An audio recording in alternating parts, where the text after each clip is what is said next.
Hey, welcome back to BIBSTER'S Repair Shop. Wait a minute, we're not at a tractor pull right now. I know it's summer, and that's normally where we're at, but we were checking out the old Engine and Tractor Club of Northern Illinois. I'm pretty sure nailed, probably got that title right. It's in the description down there. You guys are seeing that now. And they got a show up here in Milledgeville, Illinois, which if you're watching the video and it's still Friday night and not Saturday night, you can still come out to the show. Opens up tomorrow. This tractor will be here. Obviously, it's not going to go anywhere.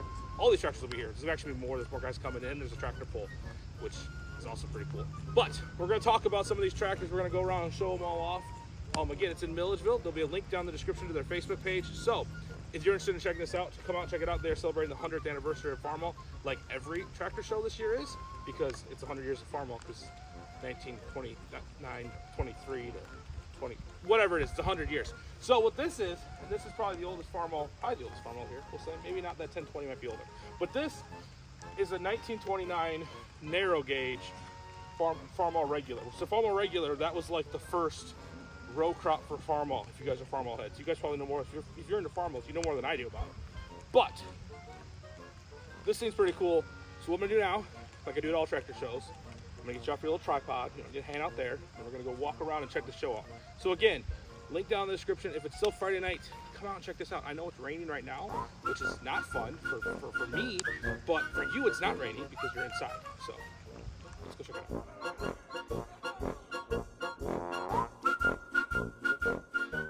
All right, so here we are with the 1929 narrow tread. I said gauge on the thing, it's narrow tread. Regular. So again, this is a super rare. Do I know how rare? No. If it was an olive row, I would tell you how rare this was. It's pretty rare. It's a real early model. So let's go over some of the cool features. Like this. I'm not actually sure because of how old of carburetor this is. This might be where they were still considering it a mixer, not a carburetor, but I think it's actually considered a carburetor. Anyway, like on a lot of old tractors, you gotta do your mains because again, back then, engines, you weren't really cared about filtration and whatnot, so essentially you would just change your mains out way more often. You got, I'm assuming, throttle and timing adjustments there like you would always have. But yeah, so this was the beginning of the Farmall era, the whole deal, like when they started making row crops. This is actually really cool that it still has the radiator guard. This would have been because when you ran kerosene for your fuel, which these would have all run on tractor fuel kerosene, you had to run pretty warm. So this would be, you could adjust this down, see these little holes here, you'd pull it out and adjust it down to keep the motor as warm as possible. Now this is a pretty cool story about this one. Jason, who is the guy who puts the show on, I believe he's like in charge. Again, Jason, I apologize if I have your title wrong. We'll say you're president. Let's say you're president of the show. You're the guy I've been contacting. His two uncles, which were Orville and Lowell Schaefer, they were brothers, and we lost Lowell last year right after in August, right after these shows were all going on. But he was dedicated to him because again, he was what kind of gave him the inspiration to get into tractors, and those two enjoyed going to tractor shows, so that is what he's dedicated this one to. And like I said, this is a pretty neat piece. If you guys are Farmall guys, I like this piece. I like this little touch right here. Wood wire separator. Wood's a good insulator, but look at that. You just don't want to get that too warm. It might get a little fiery. But again, it's your oil gauge. You really had to have good eyesight back then because you can kind of see it. You can see if it's in good or bad spot, but this would have been your starting tank. So that would have been for gas, and this would have been for kerosene. So you all know that. Let's keep walking. We'll keep checking some tractors out. I got to put the tarp back on this thing because it is raining, and this thing's worth my entire collection added together. So hold on. Before we get into the rest of the tractors, and this is more of a tip for me to remember to put this at the beginning of the video. This is actually the feature tractor. This is what they call the International Mule. This would have been made during World War II, and these would have been on Air Force bases, Navy bases. Some of these were even on Navy ships. There's a very famous picture. If you Google I don't know which ship it was. It was the one they found last year or a couple years ago. An Air Force, or not Air Force, a Navy carrier they found in the bottom of the ocean from some battle in World War II. I should know this. I watched. Anyway, doesn't matter. and it's still strapped down on the deck. So these things are pretty cool, pretty rare, because again, they would have just been used for wartime and then, you know, kind of forgotten about. But the advantage is if you have a double wide door, you can drive this in your house. You can see the Sherburne company would have been the ones that actually created it. It would have been, what they did was they took a International Harvest Power Unit. So this would have been like, this looks the same as what would have been like on a stationary motor at the time, but it would have had a PTO on the back. And then these dudes, WF Herbert and whatever, Chicago, Illinois, those guys, they would have made the rest of it. Or, you know, it might have been like narrowed it up. And I mean, this is still like, this is like a Cub Cadet style rear end, it looks like, with the planetaries on it, just like a Cub has. But they were the ones that kind of put them together and made them that way. So pretty cool, you know, super rare, because again, most of the stuff in World War II was either, I mean, like I said, there's one at the bottom of the ocean because it was still on the boat when it went down, you know. But see, in this shape, look at it, kind of cool. I mean, this how narrow that is. Again, you got double wide doors, you can put that thing anywhere. You could probably put that in the back of your van, maybe. Also was restored by, what's their name there? Those guys right there. But yeah, so this is the feature tractor of the show. That's why it's here right as you're coming in. Also want to thank, before we get too far into it, we got a couple new Farmall. So again, we talk about the history of Farmall. You know, they kind of phased the name out, and then Case IH said, wait a minute, we had a good thing going here. We got some history with that. So they, a few years ago, brought the Farmall name out. These are from Berkey's. And again, bringing the Farmall name back for their smaller, chore type tractors. So kind of cool to see the name back, you know. Obviously much different, way more sophisticated and whatnot, but still your basic tractor, and that's kind of what the Farmall was. So we'll show you the rest of the stuff. There's a lot of cool stuff. All right, being Farmall themed, we're obviously gonna have a few Farmalls here, so let's check them out. All right, got this little Super C here. Super C is definitely on the BIBSTER list of future tractors I want. I don't know, there's like a mini M, so cool. I know there's a lot more specs technical to that, but it's a pretty nice unit here. I'm pretty sure this is going to be some relation to Mr. Hendricks because it's owned by Roger Hendricks. Now the one that's pretty neat here is this old Farmall F20. I think this is originally an F20. Yeah, we'll say it's an F20. Yeah, it is. But if you notice, this has got, there's two more of those things that go up and down and go boom boom, and they're supposed to be like, normally an F20 stops here and doesn't have a distributor that looks like that, or a starter on this side, or 6 of these, or somewhere there's a Chevy logo on this. Anyway, this is a Chevy 6-cylinder that was repowered in this thing. It was actually repowered and farmed. It wasn't like as a hot rod. It wasn't set up like that. Now Matt is gonna probably pull this tomorrow, so we'll hear this thing. Pretty neat old setup. How the throttle linkage works, I believe. Is that some kind of a pump thing? I don't know what that is. But yeah, so pretty cool old tractor. Matt says this thing runs it better than any F20 he ever drove, which I believe it. You can see how much bigger the cooling section is for that. Speaking of Mr. Hendricks, here is his 55 IH pickup in IH red. This one's for sale if you're looking to get into the tractor collecting and have something a little different. You can have an IH R130 pickup. That on the back. Pretty cool unit. Some cool signage on it. All right. Ooh. Super M Y front end.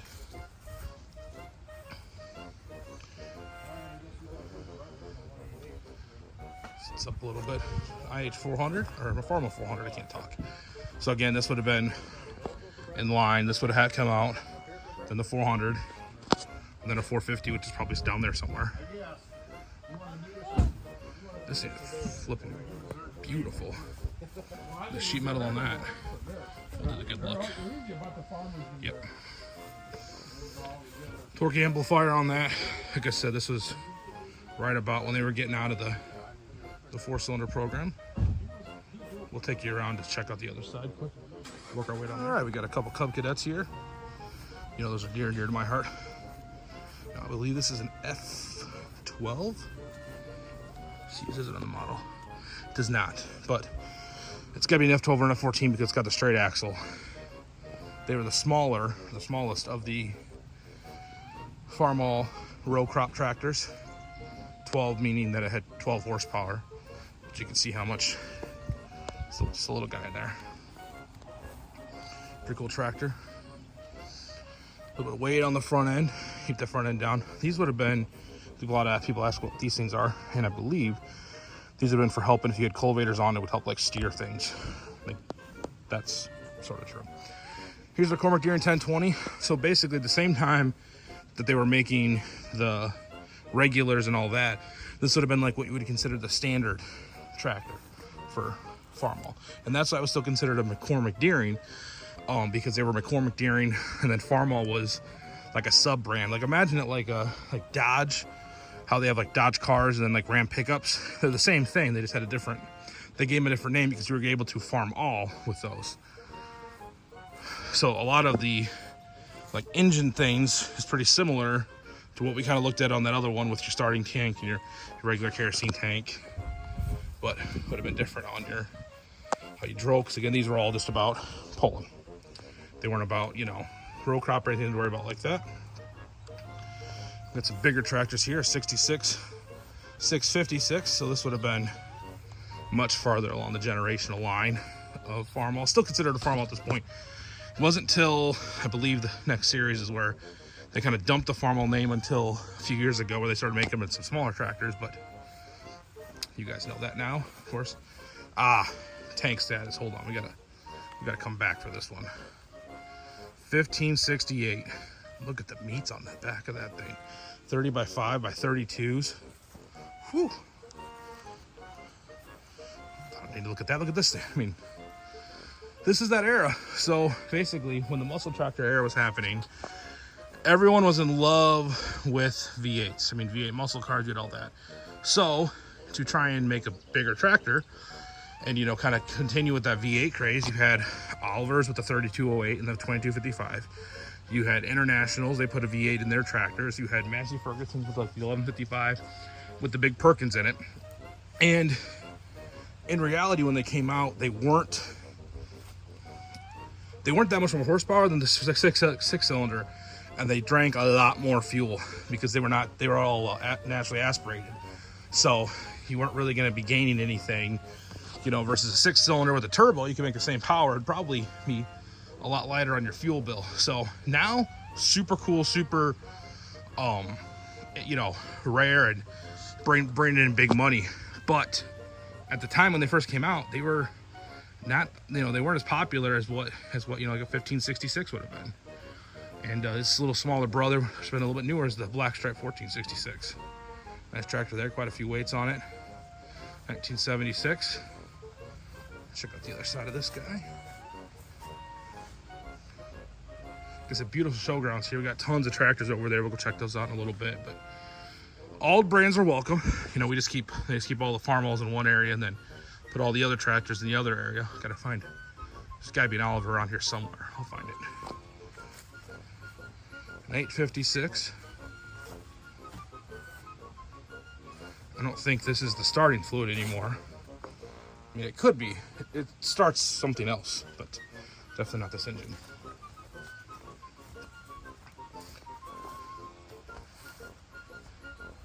The 766, that small brother in narrow front. This is where it was starting to get pretty hard to find narrow front tractors. You know, everyone was starting to being able to have the stability of a wide front end. Let me actually go ahead and do that.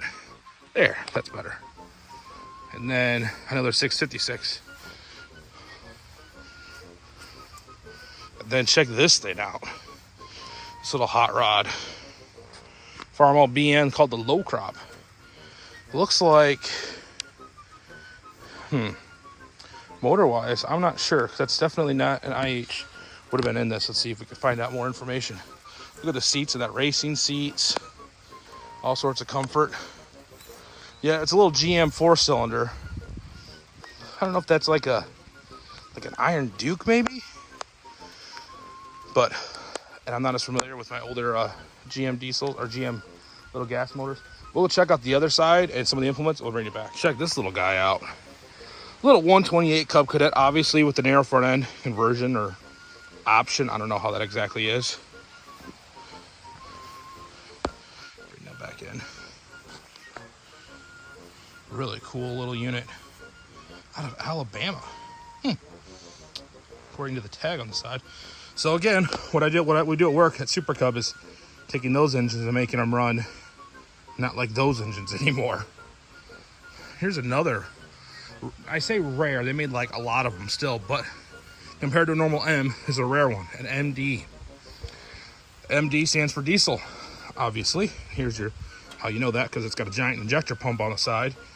These are cool. I think we've talked about them a few times in the past, but if you haven't been paying attention or if you don't know the difference.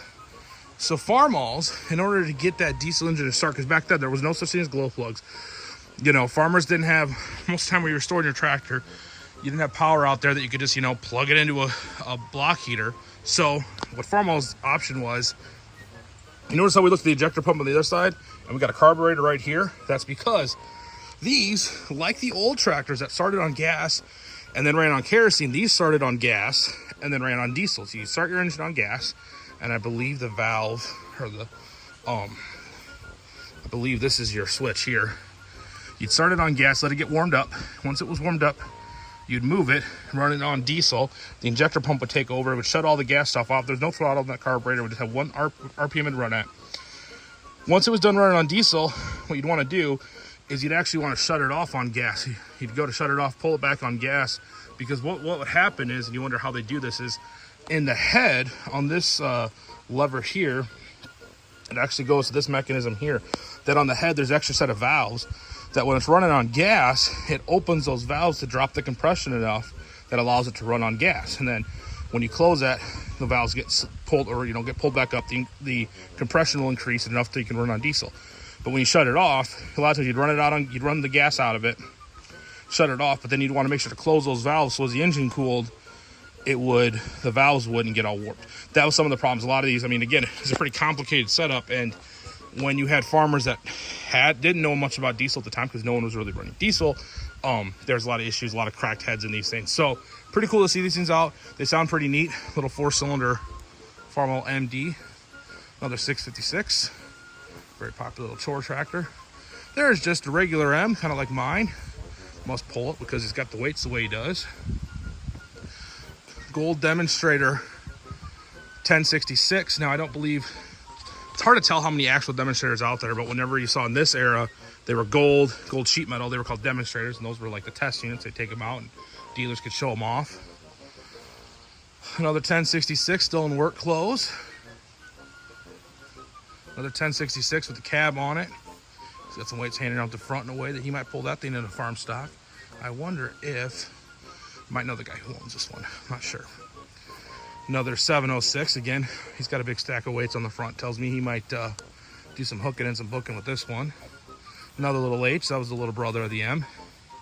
And behind it, walk by, another Poland M here. Looks kind of like mine without it's got the narrow rear end, but doesn't look like mine because it's probably got more stuff done to the motor. 1-row picker on the back. We always like to see implements. And we can always kind of talk about how they worked. There's a lot of moving parts back then. By a lot, I mean, like, you don't want to get your finger near this thing at all. A lot of shafts and chains and fun things. But little 1-row picker.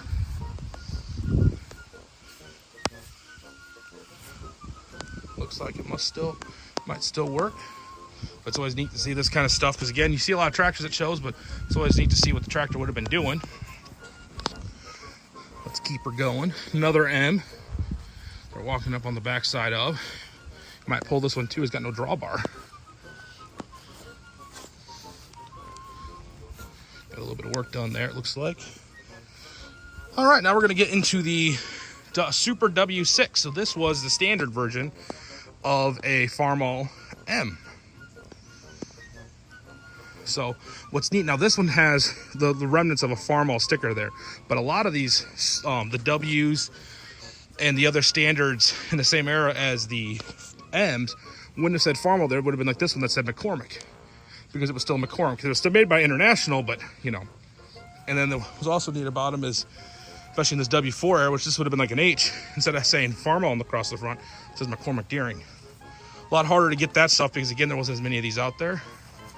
Little Cub, probably the longest running tractor that Farmall made. I mean, these all the way up into the 70s. Big old 806, that's a big tank. Bill Weber out of Chadwick owns that one. Weighted up. A little 504. There is still, again, don't quote me on this, but this is like kind of just like a real big H. Like there's some, its roots go all the way back to the H on that one, I believe. All right, a propane, a Hank Hill edition, Super MTA torque amplifier. Now this has got all the cool stuff. So it's a Super M, so next to M. Torque amplifier means you basically could split all your gears, and it ran on the gas. So it's got a different setup, a regulator, and probably some kind of like a mixture, not calling it a carburetor. But yeah, this thing's got some quite a few extra parts. The Super M's also had live hydraulics versus the regular M's that didn't have hydraulics. So this would have been, and this is where this came from, so it's always running off the engine instead of having to run off the belly pump, the belly pan, like they did on the M. Like this M right here. See that? That's your hydraulic pump. M in really good shape. Wide front end. Paint job looks way better than mine because it wasn't done on a Monday night in a shop with spray cans. That's pretty nice. We'll keep checking out. We still got a couple rows of tractors here, so we'll just wander over here quick. I'll bring you along. We got W6. So again, this would have been like your M. Just a standard version of it. And see how it says McCormick there instead of saying Farmall. There's a 806 turbo, which did not come with a turbo, but quite a few turbos are put on these things. And essentially, that was made it kind of your like budget 1206, I would say, because that's what the real big difference there was. Little work clothes 240. Yes, this one is a puller. You can tell because that bracket, and me and Tina's, I know they pull a lot of stuff. Here's another one. Here's Justin's W9. If you remember this one was at the show there in Fulton. I believe it was this one. Here's another one of Justin, Tina's W6. So let's talk about this here quick. W9. There was no row crop version of this tractor. There was talk of one. There's you get in the deep lores of Farmall history, and they talk about that there would have been one because this motor is a lot bigger. It's a bigger motor than what was in the M. So there was no row crop of the W9 version. This was just a standard, just a tank edition. Again, he pulls this one. Also pulls this little W6. So again, this would have been like an M, same motor as an M, and then a W400. Because by the time they went to this era, they decided, let's just have them all be the same name. We'll put a W in front of it instead of just saying 400. So that way it's the same kind of, naming as they had on the other ones, but make a little sense. Then obviously a little H we saw before. Let's go check out the non-red tractors. All right, so I know a few things about Farmalls. I know nothing about Minneapolis Molines, so bear with me. We're gonna get through this. We'll not get through this. This sounds terrible. I like Molines. They're kind of, they're aesthetically a little different, but they eventually became stepbrothers with Oliver. So we have to embrace our stepbrothers as Oliver fans. All right, so this is a U. This was like the M to Minneapolis Molines. So it had like a 283 engine, but the difference was, if you guys kind of saw, and you can't really compare because of the camera, the Farmall has the M has a 249, yeah. And all the way up to that engine ended up becoming in the W4 or in the 450 a 281. So let's call them 281s for the sake of this demonstration. So this as a U in stock form was 289 cubic inches. But do you see the size of that block? These things can go huge. And so that's why these things are so popular in the tractor pulling world, because they just make tons of power. They're so huge. I mean, look at this thing. This 46 GTA, which I don't know, it's the Grand Theft Auto tractor. Again, don't know much about minis. 406 cubic inches. 400, it's 100 cubic inches per cylinder. That's like John Deere territory. Again, the one problem I've always kind of had with minis, and we'll come around to the back side here. Again, all this is at that show in Milledgeville. You've heard me talk about it, but it's currently still raining, so that's why we're moving faster. Is like you look at this one, and you were hanging out over top of the hitch. It was easy to hook up these things to stuff because you were right over top of the hitch. Here's another U, wide front end. My Mark and Kim Hendricks and Chadwick. Another U, owned by the same couple. Case SC. These are just a cool tractor to me because Case was like, steering was such an afterthought, it looks like. Like all the other tractors, like you got the Mini here. Let's look at this. Now, obviously, it's got to be a Polar because look at that chromey stack. They kind of tuck this. I mean, even here, they kind of tuck the steering in, you know, run it here, run it down to the front pedestal, keep it all kind of out of the way. Case is like, hold my, I don't know, they're from Wisconsin, spotted cow. And we're just going to run it right on the side of the motor. Like, just right out there. Like, you can, like, hang laundry on this if you need to and get it warm. But, such a cool little tractor. So I like them. They've always looked funny to me. It's just such an exactly how it works. You could just, there's no need to have U-joints like you have on the Minis. Just right there, done. All right, another U, I believe. Yes. The difference between a U and a UB, the B stood for better because you could see better because you weren't sitting so far back there. You're sitting up a little bit. All right, I got 2010. 4320 John Deere. John Deere came out with the 4020, non-turbo. Most tractors back then weren't turbo. And M&W was selling a lot of kits, putting turbos on them. John Deere said, hold on. We don't want you doing that. So they came out with the 4320, basically a turbo version of the 4020. Little 720 two-cylinder. Ooh, nice little John Deere H. This is their little baby. Somehow smaller than a Farmall H. When you look at the difference in block size, there's some blockage there. There's some heft. That's like less than half the size. It's a little guy. An old D here. Still in original clothes, and here's got to be a rare one. 4230 open station. Not only just a narrow front, the single front wheel.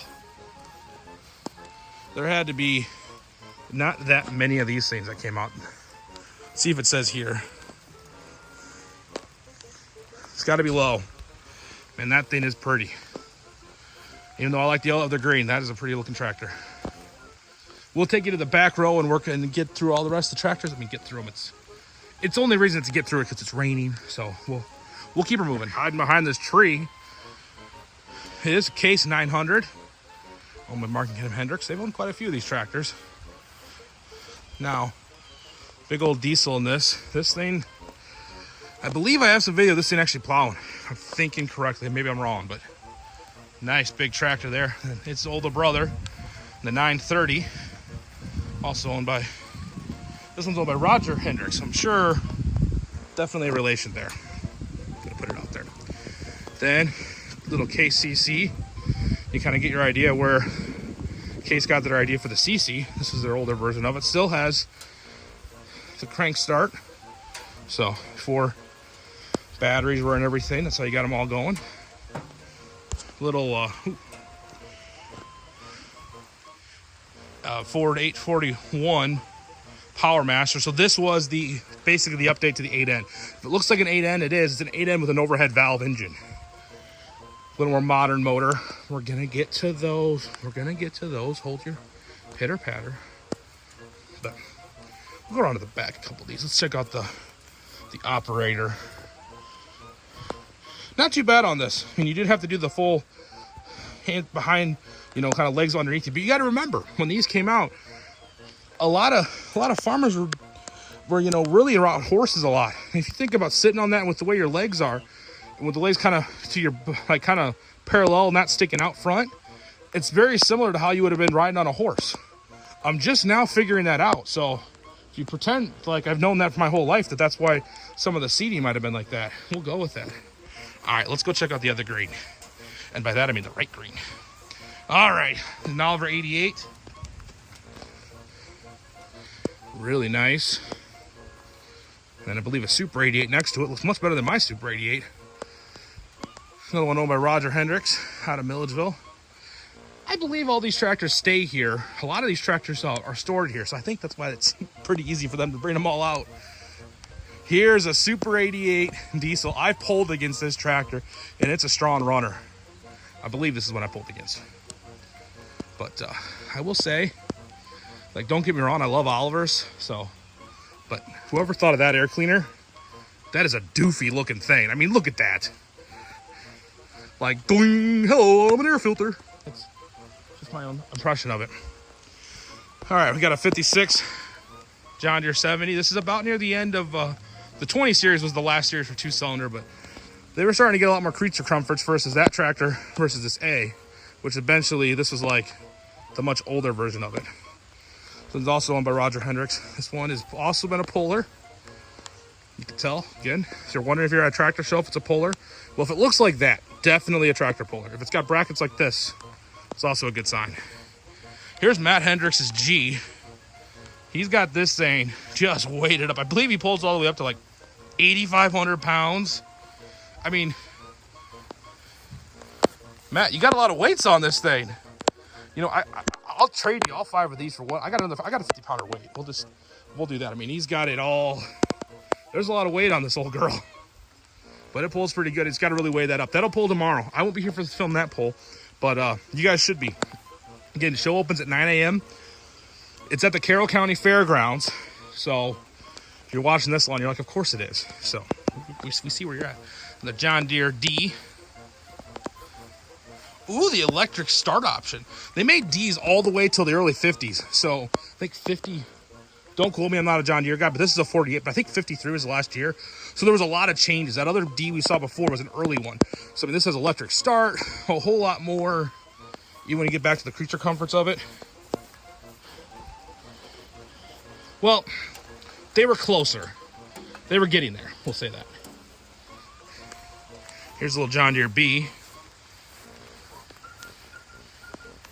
Also, Roger Hendricks. This one also is a puller.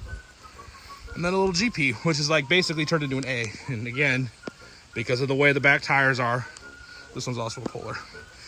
Now, we got some cool stories. We'll tell a cool little story about these two tractors. Now, you might look at these two tractors and you might tell yourself, man, these things, they look so different. I mean, this one's red, and this one's yellow and tan, and this one's gray. But would you believe these two tractors are the exact same tractor with different tint on them?